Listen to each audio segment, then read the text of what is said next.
तो दोस्तों आप सबसे पहले मैं आपको दिखा दूंगा केबल कैसी होती है। तो आप देख लीजिए केबल ये इस तरह की केबल होती है, ऑप्टिकल फाइबर केबल। ये थोड़ी हार्ड होती है और इसके अंदर आर्मर्ड केबल का तार पड़ा होता है और ये हार्ड होती है। इसको पहले हम हेक्सा कटर से काटते हैं, उसके बाद हम छीलते हैं। तो हम क्या करेंगे, इसको सबसे पहले हमें हेक्सा कटर से काटेंगे दोस्तों। तो इसको हम काट लेंगे, तो उसका जो अंदर आर्मर केबल है सिर्फ उसी को काटना है, फिर बाद में इसको हम मोड़ लेंगे। ध्यान रहे अंदर की जो कांच की केबल होती है, इसके अंदर ऑप्टिकल फाइबर की कांच की केबल होती है, वो टूटनी नहीं चाहिए। इसे यू आकार में मोड़ना नहीं चाहिए। इसको धीमे धीमे मोड़ के थोड़े से खींच लेंगे। फिर इसके अंदर एक पाइप निकलेगा, उसके अंदर बाल के बराबर, बाल के समान पतली तार निकलेंगे, उसे हम स्टीपर से छीलेंगे। तो चलिए छीलते हैं। तो दोस्तों ये है मशीन, आप देख रहे होंगे।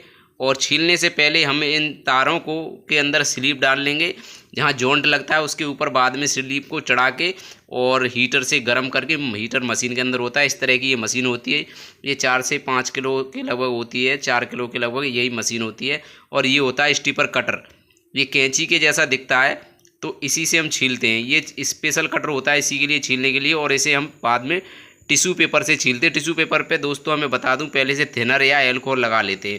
फिर उसके बाद हम डायमंड कटर से इसको 90 डिग्री कट करेंगे। ये होता है डायमंड कटर, जैसा कि आप देख रहे होंगे। ये डायमंड कटर होता है, हम इसी से काटते हैं। इसे कैंची से नहीं काट सकते क्योंकि उससे 90 डिग्री नहीं कटेगा। इससे काटना बहुत ज़रूरी होता है। काटने के बाद हम क्या करेंगे, इसको मशीन के अंदर प्रॉपर जगह पर रख देंगे दाब के। फिर हम दूसरी तरफ का तार लेंगे, जो इसमें हम जॉइंट कर रहे हैं, उसको हम छीलेंगे स्टीपर से।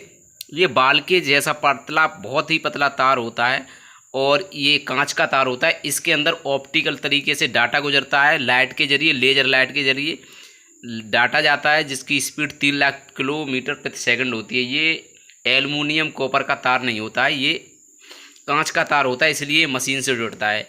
वैसे कोई तार होते हैं तो हम क्या करते हैं, उनको जो है ऐंठ के और टेप वगैरह मार के जोड़ देते हैं। इसे हम ऐंठ या गांठ नहीं लगा सकते, इसीलिए इसको प्रॉपर ठीक वैसे ही जोड़ना है जैसे ये टूटी नहीं, क्योंकि इसके अंदर लाइट के द्वारा डाटा जाता है दोस्तों। तो आप समझ ही रहे होंगे, हमें इसको 90 डिग्री कटर से ही काटना होता है। और काटने के बाद हमें प्रॉपर कैसे रखना है, ये आप देख रहे होंगे किस तरीके से हमें इसको रखना होता है। बीच में देख लीजिए कितनी प्रॉपर दूरी पर रखना होता है। और रखने के बाद ये मैं बता दूं आपको, इसे बंद कर देंगे तो इसके अंदर ये 2 देख रहे होंगे साइड में ढक्कन जैसे, ये चलते हैं जब बंद कर देते हैं उसके बाद। तो चलते कैसे मैं आपको दिखा देता हूँ। ये इस तरीके से अंदर जो है मशीन में काम करते हैं और तार जुड़ जाता है दोस्तों। जुड़ने के बाद दोस्तों आपको स्क्रीन पर सब कुछ दिखाई देगा कि तार हमारा जुड़ रहा है या 90 डिग्री कटा है। तो आपको यहाँ 90 डिग्री कटा हुआ दिखाई देगा।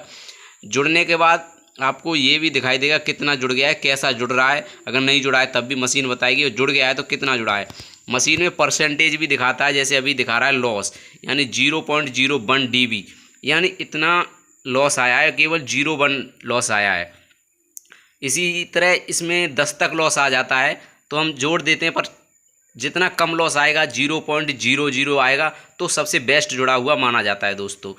और जब तक हम उसमें जुड़ने के लिए केवल रख देते हैं, तब तक दूसरा तार छील के तैयार रखते हैं।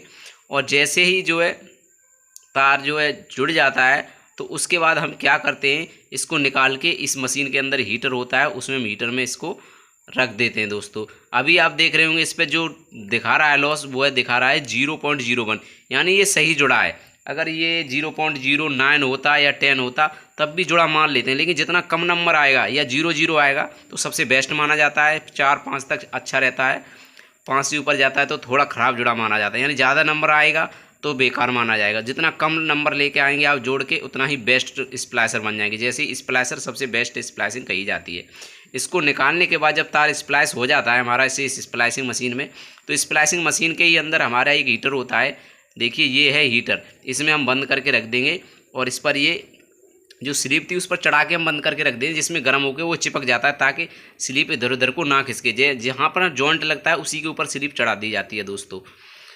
तो स्लीप इसीलिए चढ़ाते हैं ताकि ये जॉइंट टूटे ना, क्योंकि ये कांच का होता है और वहाँ पे और भी ज़्यादा लूज़ या सॉफ्ट हो जाता है, ताकि ये टूट जाता है दोस्तों। तो मैं आपको बता दूं कि ये इसको छीलना ही सबसे बड़ी बात होती है। इसको हम अच्छी तरह से छीलें और अच्छी तरह से 90 डिग्री काट लें। उसके बाद मशीन में, स्प्लाइसिंग मशीन में अच्छी तरह से उसमें सही जगह पर रख दें। इतना ही बड़ा काम होता है, बाकी काम तो सारे मशीन कर देती है। अगर ये ख़राब जोड़ेगा तब भी मशीन बता देगी आपको, तभी आप अच्छे स्प्लाइसर बनेंगे, अच्छी तरह स्प्लाइसिंग कर पाएंगे। जब भी कभी किसी कंपनी में जाएंगे, अगर आप कहेंगे मैं मशीन चलाना जानता हूँ, तो आपको इसी तरह छील के तार को दिखवाया जाएगा।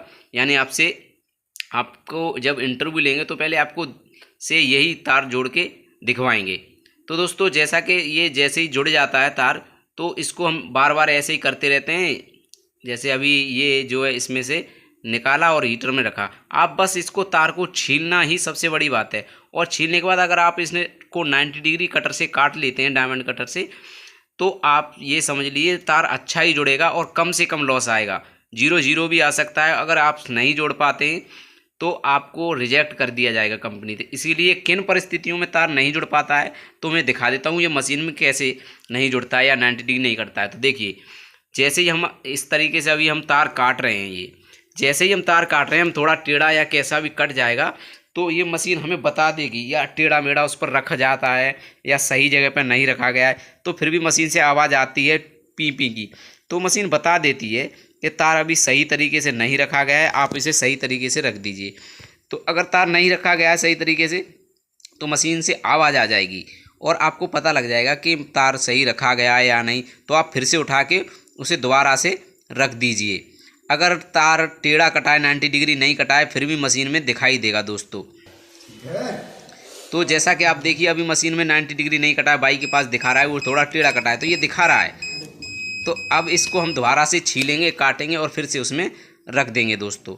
तो इसी तरीके से आप दोबारा से, अगर तार 10 से ऊपर जाता है या 9 से ऊपर जाता है, तार को दोबारा तोड़ के जोड़ना चाहिए दोस्तों, हमेशा ये ध्यान रखें। अब देखिए सही से जुड़ेगा ज़रूर, क्योंकि हमने दोबारा से काट के लगाया है तो ये सही जुड़ जाएगा। पहले टेढ़ा आया था तो इसलिए नहीं जुड़ा था। अभी देखिए कैसे जुड़ा, कितने नंबर आएगा। तो अभी मैं दिखाऊंगा आपको कितना नंबर आता है। ये स्क्रीन पर दिखा, देखिए 0.09 dB आया है। तो ये जुड़ तो गया है पर ज़्यादा बढ़िया नहीं जुड़ा है। पर इसमें क्या है, जितना ज़्यादा नंबर आएगा उतना डाटा स्लो जाएगा इसके अंदर से, यानी जितना कम लॉस में आएगा 0.01 या 0.23 तक आता है, अच्छा जुड़ता है। इससे ऊपर जाएगा तो अच्छा नहीं जुड़ पाता है दोस्तों। तो इस तरीके से मशीन की स्प्लाइसिंग करते हैं हम, तार की स्प्लाइसिंग मशीन से। तो दोस्तों, हमारा वीडियो कैसा लगा हमें कमेंट्स बॉक्स में ज़रूर बताएं, और किसी भी प्रकार का कोई क्वेश्चन हो तो हमें कमेंट बॉक्स में पूछ सकते हैं। वीडियो पूरा देखने के लिए दोस्तों आपका बहुत बहुत धन्यवाद। नमस्कार।